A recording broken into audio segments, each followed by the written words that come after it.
विद्यार्थी मित्रांनो, मागील आठवड्यात आपण 3.4 थिंक बिफोर यू स्पीक बघितलं. यामध्ये the teacher the wise teacher gave him a fresh sheet of blank paper and a pen. He said to the young man, write down on this paper and all the harsh things you said to him. Uh, what you speak to your friend, that the matter you write in this paper. Then what happens? Open page number 82. बघा पुढे काय झालं ते.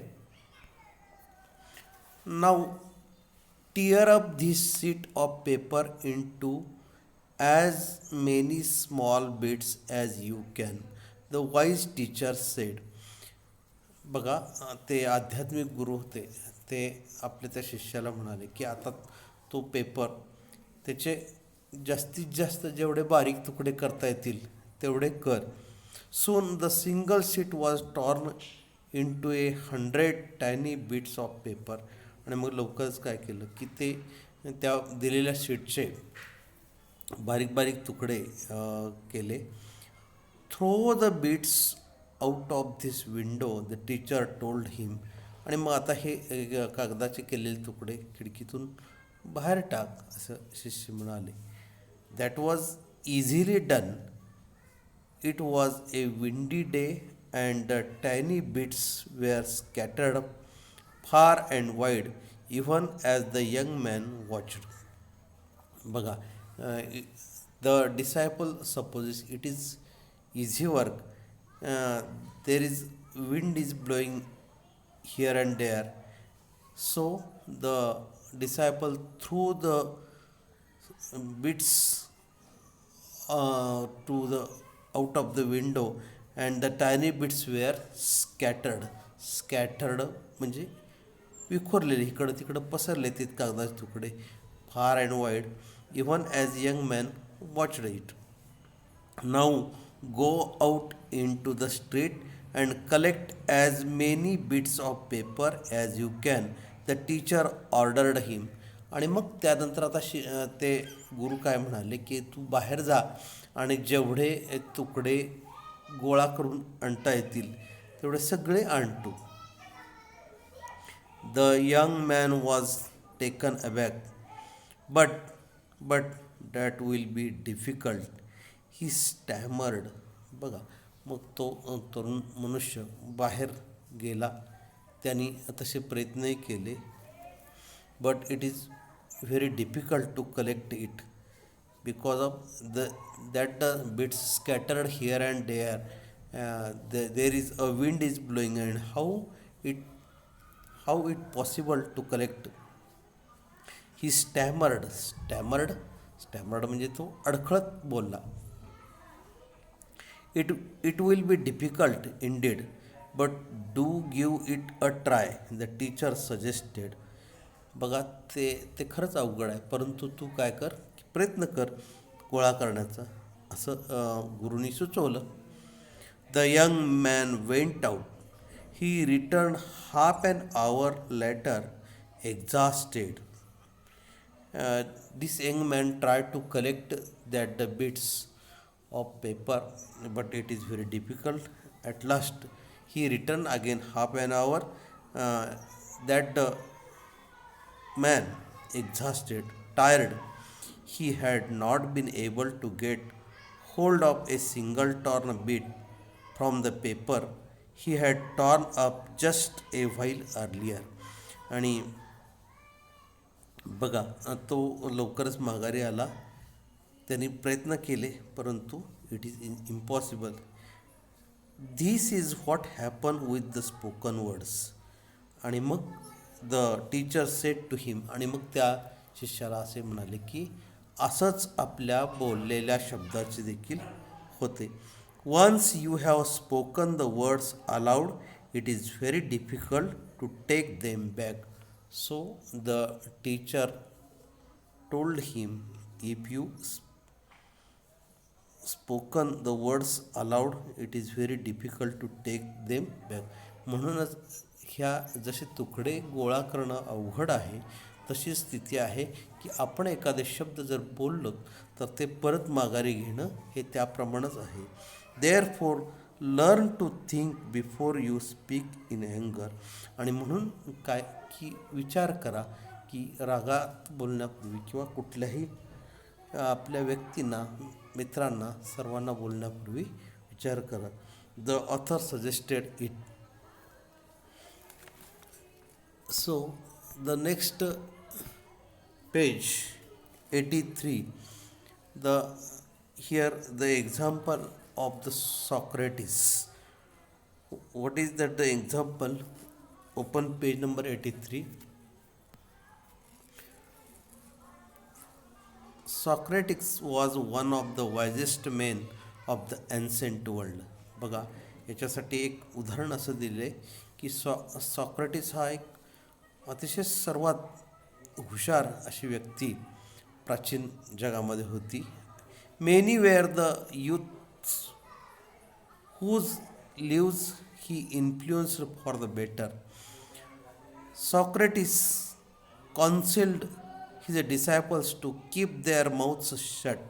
आणि मग Socrates ॲडवाइज्ड there डिसायपल्स. बघा, मग सॉक्रेटिसनी आपल्या शिष्यांना एक सल्ला दिला काय की to keep their mouth shut, तोंड बंद ठेवा, and speak only when absolutely necessary. तोंड बंद ठेवा म्हणजे काय की जे तंतोतंत खरंच गरजेचं असेल तेव्हाच बोला, इतर वेळी फारसं बोलू नका, किंवा गरज असेल तेव्हाच तुम्ही बोला. O wise one, how may we know when it is a right to speak, they ask him. बघा, आणि मग पुढे काय म्हणतात, open your mouths to speak only after you have ask yourself 3 questions.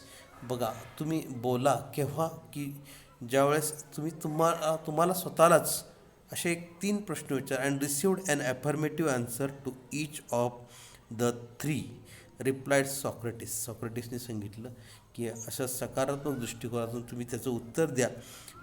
There are 3 questions. What were the 3 questions? कोणते ते प्रश्न आहेत पहा. The first question we must ask ourselves before we speak it. बघा, आपण बोलण्यापूर्वी स्वतःला प्रश्न असे विचारले पाहिजेत की इज इट ट्रू? जे काही प्रश्न मी विचारतो, बोलतो, ते खरे आहे का? If we are not sure about the veracity of what we are saying, it is better that we do not utter a word. जर आपल्याला जे काही आपण बोलतो हे खरे आहे का याची खात्री नसेल तर आपण तो शब्द उच्चारू नये. When we utter words carelessly we ourselves become transmitters of untruth. बघा, आणि जर आपण निष्काळजीपणे अशा प्रकारचे काही वक्तव्य केले खरे नसलेले, तर ते खऱ्या खोट्या अफवा पसरवणारे लोकांमध्ये आपली गणना केली जाते. म्हणजेच काय, we ourselves become the transmitters of the untruth. Transmitters म्हणजे काय की person who spread something in the case untruth, खऱ्या खोट्या अफवा पसरवणारे लोक, अशामध्ये गणना केली जाईल. The second question to ask, त्यानंतर दुसरा प्रश्न असा विचारावा की is it pleasant? Many are the empty remarks and when statement that people make in idleness to hurt others. बघा, ते जे काही प्रश्न आपण विचारणार आहोत ते दुसऱ्याला आनंद देणारे असे आहेत का? काही वेळेला अविचारीपणे काही स्टेटमेंट्स करतात, किंवा काही वेळेला दुसऱ्याला दुखावणारे शब्द बोलले जातात.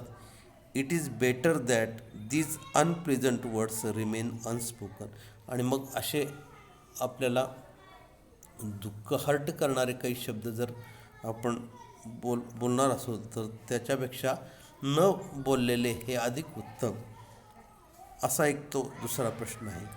Third question according to Socrates is, आणि सॉक्रेटिसच्या मतानुसार तिसरा प्रश्न म्हणजे काय, इज इट युजफुल, खरंच तो उपयुक्त आहे का, म्हणजे जे काही आपण बोलणार आहोत it is useful to others,